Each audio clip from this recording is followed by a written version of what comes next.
வணக்கம் and welcome to shawls kitchen. இன்றைக்கி நம்ம வாழைப்பூ பொரியல் பண்ண போகிறோம்.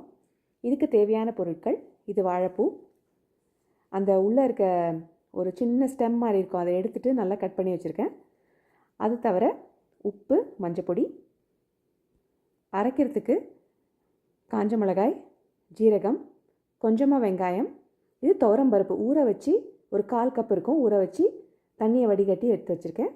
அப்புறம் குக்கிங் ஆயில். இப்போ செய்முறை பார்ப்போம். முதல்ல இதை 4த்தையும் நல்லா அரைச்சிட்டு வந்துடுவோம். அரைச்சிட்டு வந்தாச்சு. இப்போ பேனை போட்டு 1 டேபிள் ஸ்பூன் எண்ணெய் ஊற்றுவோம். எண்ணெய் சூடாயிடுச்சு. இப்போ வாழைப்பூ போட்டலாம்.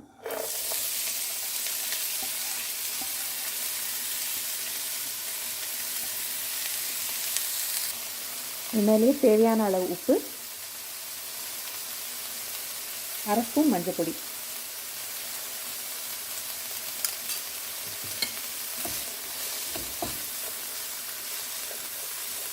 கொஞ்ச நேரம் வேகட்டும். அது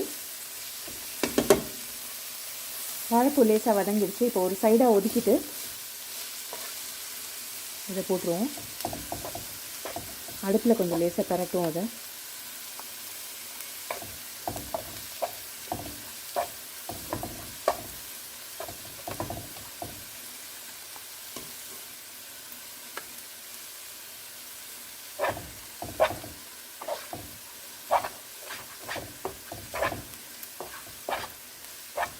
இப்போ எல்லாத்தையும் சேர்த்து மிக்ஸ் பண்ணிவிடுங்க.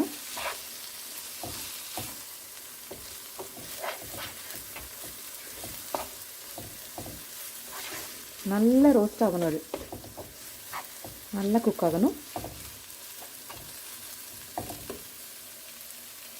நம்மளோட அரைப்பு கொஞ்சம் தண்ணியாக இருந்த மாதிரி இருந்தது, பட் சேர்ந்து எல்லாம் திக்காயிடுச்சு பாருங்க. ஏன்னா அது பருப்பு தானே மெயினாக. நீங்கள் எவ்வளோக்கு எவ்வளோ வைக்கிறீங்களோ அவ்வளோக்கு எவ்வளோ ப்ரௌன் ஆகுதோ அவ்வளோக்கு எவ்வளோ டேஸ்டியாக இருக்கும். இங்கே நல்லா ரோஸ்ட் ஆகிருக்கு பார்த்தீங்களா, அந்த மாதிரி ஃபுல்லாக விடணும். இது ரொம்ப ரொம்ப டேஸ்டி சைட் டிஷ். சாம்பார் சாதம் இல்லைனா ரசம் சாதம் அதுக்கெல்லாம் சிம்பிள் கூட, ரொம்ப சிம்பிள்.